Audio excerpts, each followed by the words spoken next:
Welcome to Rugby Uncovered. I'm Paul Rodriguez and I'm here with Tom Nash, and Sara Cox is our guest this week. She's an English rugby union referee and a former rugby union player. In 2016, she became the world's first professional female rugby union referee. And in 2018, the first female referee to referee a Premiership Rugby match. Welcome to the show, Sara. How are you doing? Very good, thank you. Very good. Now, what should we call you if we were on the pitch? If you're on the pitch, I would say sir. I'm not too precious about that, I must admit. So is that something that's consistent across all rugby games? Because I've heard female referees being called ma'am. Yeah, so there's a little bit of confusion, and it's a question that I get asked quite often. It's kind of how I see it is that it's not specifically relating to my gender. What it's actually doing is that it's a way for the players to communicate with me and start that line of communication. So it's how they address me. So for me, it's about the respect side of things, and they address me with a respectful way in doing that. And if that happens to be sir, because they're so used to that, I'd rather they use something they're used to and comfortable with than feeling uncomfortable with the way in which they want to communicate with me, because I need those lines of communication with the captains and other players. So if that means that they say sir to start that conversation, I don't really mind, to be honest. Right. So that's really a personal point of view, though. So that's not always the same for every other female referee, and it's entirely up to how they want to be addressed. But sir, ref, I'm more than happy with those. Right, interesting. So how did you first get into rugby? So a long time ago, my dad played, and he never really played to a high standard, bless him. But I used to go and watch him, and I've always been around sport as a kid, and I've really enjoyed it. So I kind of looked down the avenues of playing, and I originally used to play golf, kind of gave up on that side of things and did my GCSEs and looked for something whilst I was doing that and in education. And rugby popped up because I was an avid fan of it at the time.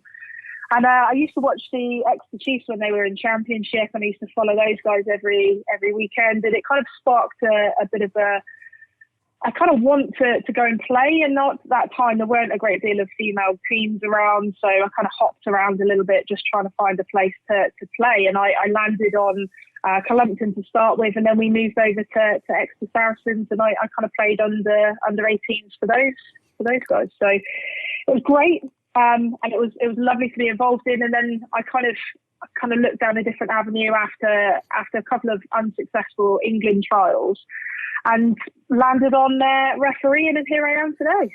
Fantastic. So in 2016, you became the world's first professional female rugby union referee. Does that mean you're in the Guinness Book of Records? Do you know, no, not as far as I'm aware. But, you should be, right? Well, you're the first person to suggest it, so I've never really thought about it like that, if I'm honest. With regard to rugby, the laws of rugby, which I got into trouble just before we came online, because I call them rules, and they're not rules, they're laws. The interpretation of the laws is very much in the hands of the referee in any particular game. And obviously you've played the game and you can see both sides, so you've got a kind of unique position. The players themselves will be trying to work out how you're interpreting the laws in order to play their match, because they may have to change their strategy depending on how you've decided to interpret those laws. How do you decide yourself to interpret the laws? Do you look to other referees, or do you just use your common sense? Actually, all of it, all of the above. So obviously, having been involved with playing originally, and I did a fair stint at it, but it wasn't anything substantial enough to say that I could be, say, qualified to go into coaching and be able to really kind of put my foot in the door with regards to that. So I've got a sort of understanding with regards to the player side of things. It then comes down to experience, and it comes down to experience through the levels. So I started right at the very bottom of the community game with my society, and I've worked my way through right up to where I am today. So again, it comes with that type of experience, and it also comes with interacting with players. So I spent a lot of time when I was coming through the ranks. I spent a lot of time with Exmouth Rugby Club, and I did a lot of training with them. I did fitness with them. I did kind of technical sessions with them to look at the way in which they developed and how they developed their players. So I could have an understanding of how players wanted me to act. And there were times where I did a game and afterwards we'd have a discussion about how I presented myself, how I did something, and it wasn't always the best. And they'd give me feedback on that and say, well, us as players, this is what we're looking for. And I go, okay, well, me as a referee, this is what I'm looking for. So how do we find that happy medium in the middle? And then as you kind of collect that sort of data, if you like, the experience then kind of mixes itself into that. The little bit of playing experience mixes itself in. And then when you get into different environments, say championship or into the sevens environment or into the women's international environment, they all kind of merge themselves and you pick bits from each sort of area. And then you start working out, right, okay, what's best for this game in itself? So what do we want to achieve as a team of match officials? What are these players likely to want to achieve? And how do I best facilitate that? How do I best get the environment that these players will want from my side of things and within the control that I have on that game? And then it's about peer interaction as well. So there's guys that I work with, like sort of Wayne Barnes, JP Doyle, Tom Foley, Luke Pearce, Carl Dixon, those guys, where I will ask them questions, but I'll also ask the guys in my society questions as well. I'm currently the president of our local society, so I have a lot of interaction with members and executive board members to say, right, well, actually, I do this at the top of my game, but how do you guys do this? And remind me again of how we do this in the community game and having that understanding. So when it comes to actually doing your job, obviously most people would just see you on the pitch refereeing a game, but there must be so much more to it than that. Yeah, so gone are the days where a referee turns up and you kind of referee a game, come off, have a pint and leave sort of thing. Where I am within the professional game and where I'm aspiring to be, there's a lot more of the development and assessment side of things that goes on. So I have a coach. We will look at a game and I will look at a game minute by minute. So whether that be 15s or 7s. So once I've refereed that game, I'll have probably a day in between just to kind of digest what's happened. And then, say for argument's sake, on the Monday, if it's a Saturday game, I'll sit down and I'll go minute by minute of the whole game. And I will look at scrums, line-outs, any decisions that I may have made, any decisions I may not have made, and any errors that I made within that. And all my games get coded on a platform that I can work from. That's coded yourself for your own use? No. So we've got analysts that will code that in the background. And so they code it minute by minute as well. So with regards to what happens, and a lot of that coding as well goes to the teams. So there is a little bit of kind of sharing of that information. And then I will do a review and I will look at non-decisions. So those are decisions that I've not made where I should have. I will look at errors where I've made a decision and it's wrong. I will look at ways in which I could have better dealt with a scenario, for argument's sake, and look at some of the rights and wrongs of what I did with regards to, say, set piece or anywhere else. So there's a lot that goes into it. And then once I finish that, I'll summarise everything in different categories. And then that summary will then go out to all of the clubs within the championship, which is where I operate on the kind of domestic side of things. And so we're all on the same page. So coaches know where I've come from. I will look and I'll be quite brutally honest with where I've made errors sometimes and the way in which I've dealt with certain things. And then the rest of the week, effectively from the kind of Tuesday onwards, will be training and preparing for my next game. And then it kind of repeats that cycle. Wow. Tremendous amount of scrutiny. I had no idea there was so much to it in that regard.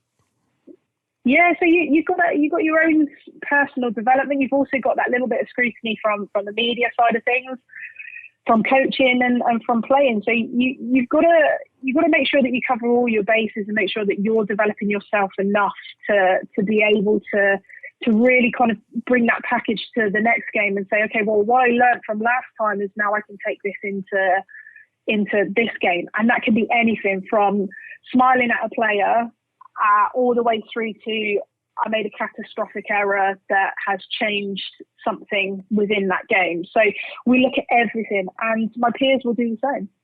Amazing. Tom. I'm still curious, what was it that made you switch from playing at the top level for your age until you were 17 to wanting to be a ref? Yeah, so there was lots of different things, and there were lots of things that went through my mind at a time. So I was in an England trial and it wasn't going the way that I realistically wanted it to. And I took a bit of a knock. And I remember sitting on the floor and thinking to myself, I don't think I want to do this anymore. And it was a big decision to make because it was a big part of my life at the time. And it could have been something that could have carried on if I'd really wanted that to happen. But I kind of knew in my heart of hearts that wasn't what I wanted anymore. And at 17 years old, to make a decision like that is going to almost change the course of where your sporting career is going to go, at a time that women's rugby is really starting to gather some momentum, we're starting to see some more interest and what have you. Obviously not as the same as what we get today, but I was kind of like, no, this isn't for me anymore, and it's not somewhere where I want to go and pursue too much more time into.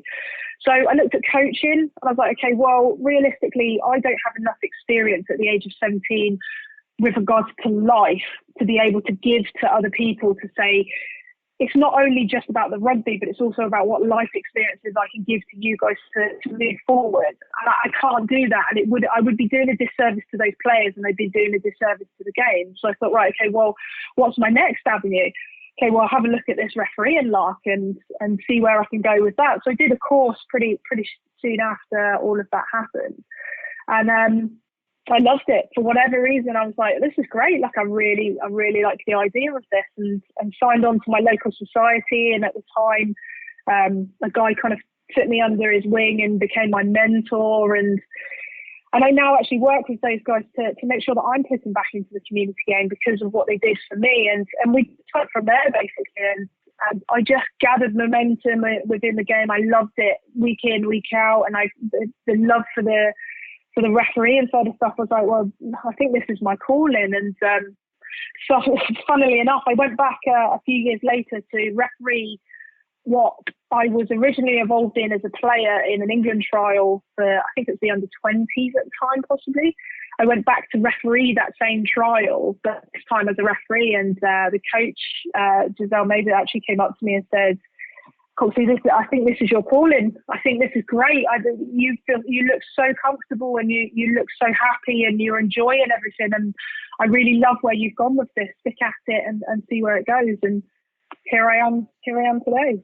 Brilliant statement that you didn't know that refereeing was your vocation, but you wanted to stay in the game, however, and it didn't happen to be refereeing, but it's to the benefit of the game that it was for everyone. You've achieved so many firsts. You and Paul referred to them. You've been to the Olympics. You've refereed at National League One and Premiership match level. I've left loads out because your CV's far too long. I blame you for that.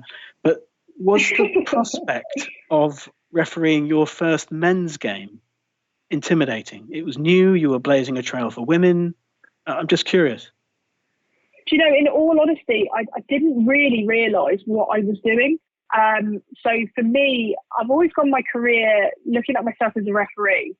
And as difficult as that's like seems and strange to see that, okay, well, you're a female within the refereeing world.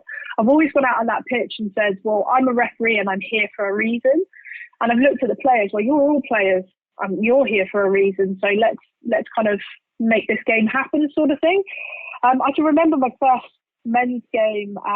It was actually at Sidmouth. I think it was Sidmouth thirds and Brixham twos, something like that.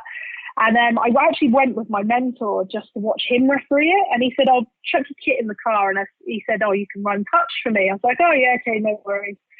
And then I got there with him and we went and started chatting. We got into the change room. He's like, look, I want you to referee this game. So I'm gonna go and speak to the teams a minute and you get changed and you kind of get out there and do it.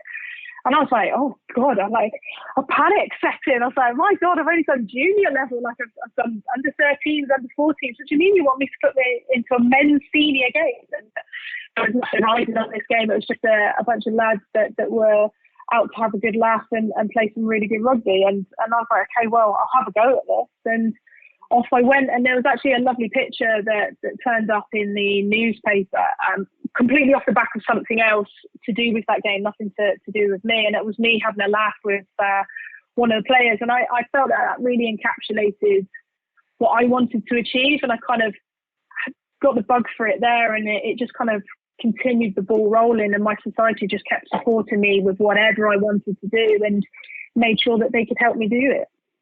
So you're refereeing a Premier 15s game one weekend and then a Guinness Premiership match the next. What, if any, are the differences that go through your head as you blow the whistle to start each of those games, men and women? Are you looking for different things, or? No, look, so I see it as there's two brands of rugby. And the women's game I've been involved in for a little while now with regards to international.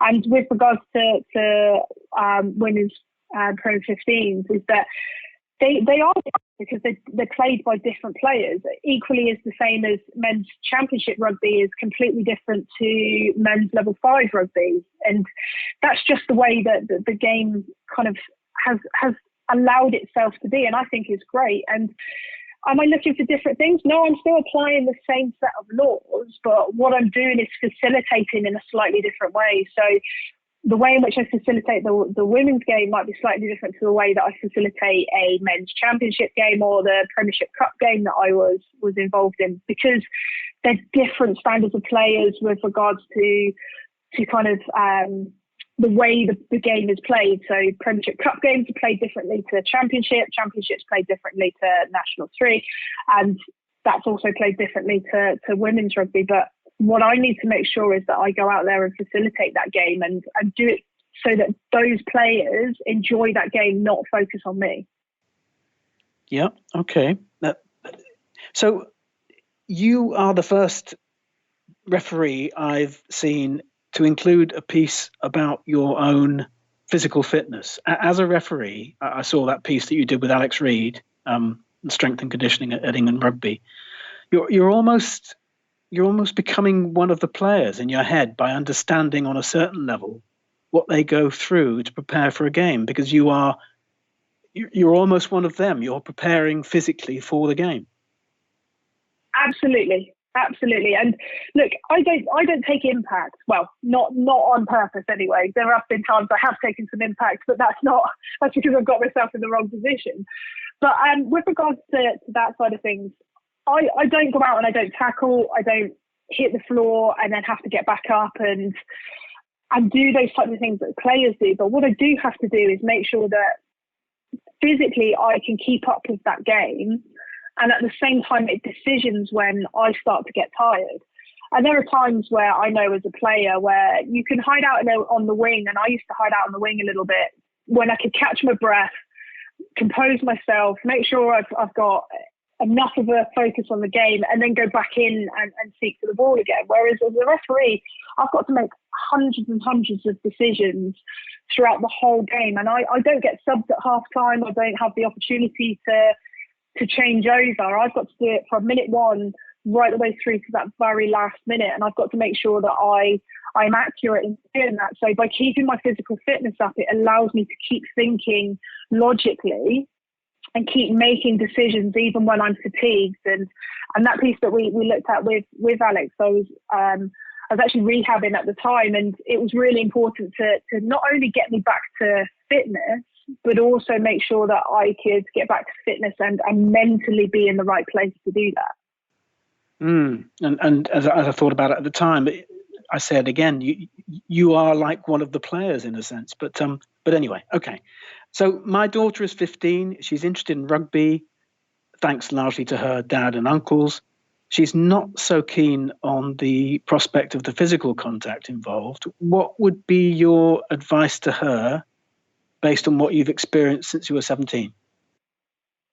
There's lots of different avenues, and I think that it would be wrong for me to sit here and say refereeing is your only avenue that you can go down, because that's not the case, because we know we've got such a depth within our game of rugby. So there are the likes of the programme with O2 Touch that you can get involved in, and where I've been involved in that as a referee as well, and playing within those and that local community that's within that. You've also got the background staff with regards to like your media, your managers and those people. So there's not always just one avenue. Of course, have a look at refereeing, because that for me, I've found the place that I want to be and I enjoyed rugby the most. But that's through also experimenting with other sides of the game. And I'm looking and making sure that I know what is on offer to me. So, you know, there's, like I say, with the touch side of things, and if you're not looking for contact, touch is a great way to stay fit. And I've done that in the past in the off season, where I've gone down to a local touch club and I've been involved with that community, but I've also been involved with my refereeing, and that's the path that I chose to make sure that I want to go down. But there's lots and lots of ways that you can get involved with the refereeing side of stuff. Every county has their own society. It's about kind of contacting them. The RFU have got a great page. It's called Keep Your Boots On, where that will give you lots and lots of information about where you can pick up courses, how you can qualify, what sort of network is available to you, and some of the resources that are in there. And just making sure that you kind of explore those avenues and make sure it's something that you're happy to do and that you want to kind of really, really embrace and be involved in. Sure. Yeah. The RFU's 6-year plan to introduce professionalism to the women's game is halfway through. We were involved in women's football when it was at a similar stage, and we've seen it develop to the stage it's at now. Now, nobody's ignoring the effects that COVID-19 has had on sport, but what are your main hopes for women's rugby between now and the summer of 2023, in 3 years' time? Just to keep gathering momentum, keep putting that exposure out there and showing people what brand of rugby is about. I live down in Exeter, and there have been a couple of the women's internationals, and being involved in the community, I've had a lot of people that come up to me and said, I really enjoyed watching the Women's Six Nations game. There was one from Italy, I think, and there was a French one as well. We really loved being there. We loved the atmosphere, and the demographic was so different. There was lots of people getting involved, lots of families, a lot more females watching female sport. And it's just about keeping that exposure and keeping that movement and keeping that momentum so that people become aware of it, and we break the stigma of it being completely different, and we push it down there. Yes, this is going to grow, and it's going to become something that we've all wanted it to become. Yeah, I mean, Paul and I have talked about this. You and Susie Appleby and others are fantastic role models in that respect. We applaud you for that. Claire Hodnett still has 2 day jobs. She's a solicitor as well as a referee. You and Paul talked about it earlier. Until 2016, you were in the same position as Claire. Do you prefer your life since becoming centrally contracted by the RFU? It's very, very different. I can't say there's a preference between either. I have been in that position now. Claire Hodnett is now retired with regards to having to balance those two sides of things. But I'm always in contact with her and actually go back and looking at that and saying, okay, well, how did you manage that? I was at one point balancing a 9-to-5 job in a marketing role for a company that was looking to grow quite substantially, whilst going away on Sevens international duty, whilst also doing that in the 15s game of the international, the Six Nations and any of the other games that were coming up, but also domestically. So my week was involved Monday to Friday with work, and then Saturday and Sunday with rugby. And I was going back and asking my managing director, look, can I have some more time off? And thankfully he kept supporting that. So but I can't come around and say I didn't like doing that, because I've very much enjoyed it, and it has given me some skills that I would never have got if I hadn't been through that, and how to balance my workload, how to make sure that I use my time wisely. And so if I hadn't have done that, moving straight into a professional role where the time is more geared around that sporting side of things, it would never have given me that concept of what it looks like with a Monday to Friday job. and then what the sporting world looks like, because they're two very, very different things, and they've got some big fundamental differences, but they've also got some big overlaps as well. And I love the job that I do at the moment. Not having to go back to an office and try and balance the budgets and try and balance the kind of sheets, to know that you're the one that is starting to kind of have to be the one that you looked at a little bit more with regards to those budgets, is great.